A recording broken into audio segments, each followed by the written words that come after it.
Good morning. Thank you all for being here, and thank you, Lieutenant Governor, for being here. We've been living through a horrific cycle of political violence in this country. We've seen attacks against police officers, federal agents, including the deadly shooting in the ICE facility in Dallas. Night after night, Antifa wreaks havoc on our streets of our cities. In Minnesota, a gunman murdered a state lawmaker and her husband. It was horrific.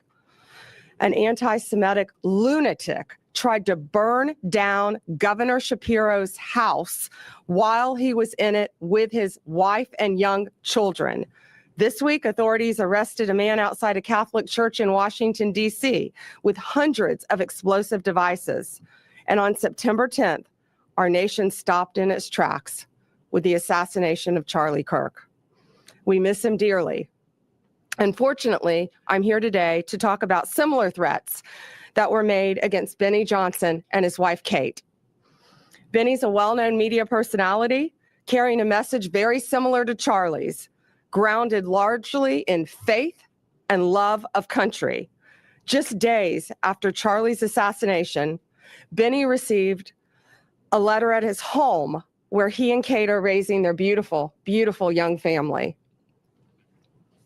The author of this letter made it very clear that he hated Benny because of his views, and he wanted Benny dead. This was a coward hiding behind a keyboard who thought he could get away with this. That's why we're standing up here today. You are not going to get away with threatening people in this way. And I'm proud to announce that we have arrested the author of this letter. George Isbell Jr. was taken into custody this morning, and we are charging him federally with mailing threatening communications. It is a crime, and if convicted, he is going to prison. This was incredible teamwork. Benny called me right away. Chief Burkall, thank you. You were on it right away. Matt Fodor and all the FBI agents. Thank you, U.S. Attorney Kehoe. All of the U.S. Postal Service, FBI, state and local law enforcement working together. This is what it's about. And we are going to catch you if you think you can do something like this. We don't care if you're across the country in California. We will find you. We will arrest you. We will extradite you, and we will bring you to justice. We cannot allow this political violence to continue any longer. This arrest will serve as a reminder to many. Do not do this. We will find you. Greg Kehoe is going to give some details of the incident, of the horrible crime. And we're not going to get into specifics of what's in the letter. It's pretty horrific, and it's now a pending case. But I just want to thank all of the law enforcement officers standing behind me. And I want to thank Benny and Kate for standing so strong and fighting for their views and not cowering in fear, but coming out and supporting their faith and their values. Thank you. Thank you, General. Just preliminarily, I'm Greg Kehoe, the U.S. Attorney for the Middle District of Florida. I just want to introduce some of the individuals that are here at the podium so you can put names to faces, and they have all participated in this. As the General just said, this was a coordinated effort. In my far right is Rodney Crawford. He's the Assistant Special Agent in charge of the FBI. Next to him is Blad Rojo, who is the Inspector in charge for the Postal Service, and Mark Glass is behind me. Right behind me, he is the Commissioner of FDLE. And last but certainly not least is Chief Lee Burkall of the Tampa Police Department. You know, often we talk about coordinated, organized efforts by law enforcement to get something done. And I will tell you, this is a textbook example of that. This letter came in to Mr. Johnson and his wife. We immediately contacted the Tampa Police Department. Lee Burkall and his folks at Tampa Police Department got on this letter right away. right away pulled in the FBI, pulled in FDLE. The Postal Service was able to track where this letter was sent from in San Diego in a miraculously quick period of time. FDLE turned around the fingerprints that were obtained from the particular letter to identify George Russell Isbell on this matter. And there was an arrest by the FBI who was coordinating this in outside the San Diego area in conjunction with the local U.S. Attorney's Office, the FBI in San Diego, and last but not least, the San Diego Police Department. What we have here, and you can look at the complaint that has been filed and that is before you, is a vicious, horrific letter threatening Mr. Johnson and his family, sent to Mr. Johnson's house. In the complaint that you'll see, and also it attaches Isbell's letter, he is calling for the extermination of Mr. Johnson, that he should be strangled by an American flag, that he hoped somebody blows his head off, and then some vicious, vicious comments thereafter. Ladies and gentlemen, we have been at this podium many times before, and I say this and I say it again to echo what the Attorney General has just said and what the Attorney General has said throughout the country when similar instances have come up. Such conduct will simply not be tolerated. It will not be tolerated. If you send a communication to anyone, anyhow, anywhere where you are threatening individuals with harm, you will be prosecuted by the United States Department of Justice. And you will be prosecuted while we bring all of the joint assets of law enforcement, as you see here, the Tampa Police Department, the Florida Department of Law Enforcement, the United States Postal Service, and of course, coordinating this is the Federal Bureau of Investigation. So the word should go out, and it should be no mistake that if you decide at any point, at any time, to write such a thing and send it over the wires, or in this instance, put it in the mails, you will be prosecuted and you will be held accountable. If we can just take a couple of moments, I know Mr. Johnson wants to make a few comments, and I invite you to do so. Thank you. Thank you. God bless you. Thank you. Thank you, officers. 1 month ago today, I witnessed my friend of 10 years, someone who I considered a brother, a loving husband, a devoted father, a generational leader, get assassinated on a live stream by a left-wing radical. Approximately 1 year ago, I witnessed the President of the United States get shot in the head by a left-wing radical, who also took the life of a Trump supporter in front of his daughters and wife.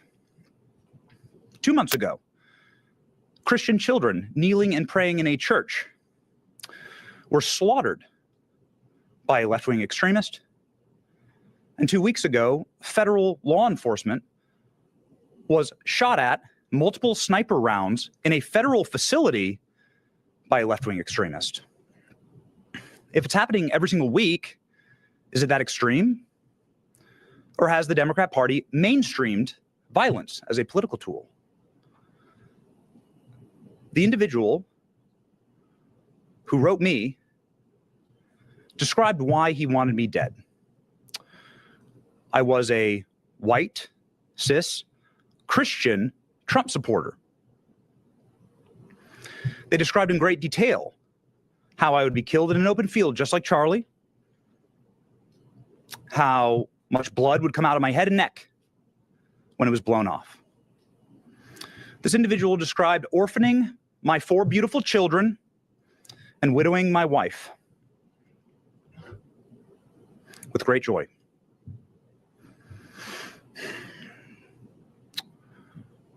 You might want to say another left-wing radical, another extremist.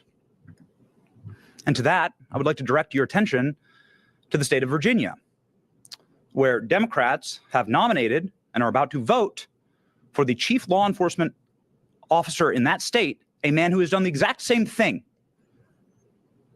an individual who's calling for the assassination by bullets of Republicans that he disagrees with, the killing of their children the slaughtering of, as he says, little fascists. Are my 4 innocent, beautiful children little fascists? Violence has been mainstreamed by the Democrat Party. It is not extremist, it is mainstream. And we need a moment of reckoning here. This has to stop. This cycle must end. Is any Democrat courageous enough to disavow violence? To call for individuals that espouse these things, like what happened to my family, or what's happening in Virginia, to call for those kind of candidates to step down? Will Democrats vote for that? Because if you're voting for that, then implicitly you're encouraging it, you're endorsing it. I don't want political violence. I want peace in my nation. I love this country.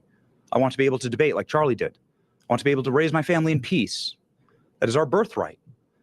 But you cannot make peace with evil as a Christian. You cannot unite with people who want you dead. I want unity in this nation. I want to be able to agree on more than what we disagree on. But for that first to happen, we must understand the battle. We are fighting good versus evil, darkness versus light. And good must conquer evil. Do not make peace with evil.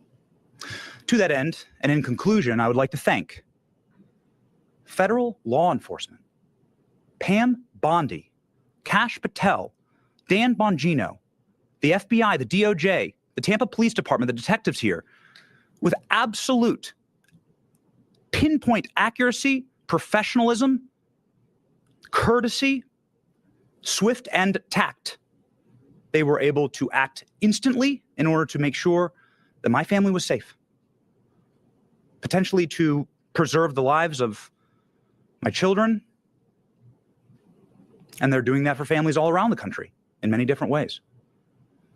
Every American should unite behind that cause. No matter who you are, you should say, this is a country where families should be able to raise their children safely, where people can have peaceful disagreements, where we can all live together under one American flag. I just want to profoundly thank the Trump administration and federal law enforcement and local law enforcement for saving my family. I will never forget it. It is the greatest goodness that has ever been done to me. And that is a thing that every American can get behind. The Trump administration making America safe again. God bless them. Thank you. We'll take, do you want to, you have a few questions? Attorney General, Wait, I'll go left to right. Okay. Attorney General, I do know that it's unfortunate what happened to your family in that letter, but he just described that this is solely put on by the Democratic Party. Do you see it that way, that this is something that is caused by the Democratic Party? No, and I just talked about what happened in Minnesota to a Democrat, what happened in Pennsylvania to a Democrat governor. No, this was a left-wing radical, absolutely. The same type of person who murdered and assassinated Charlie Kirk.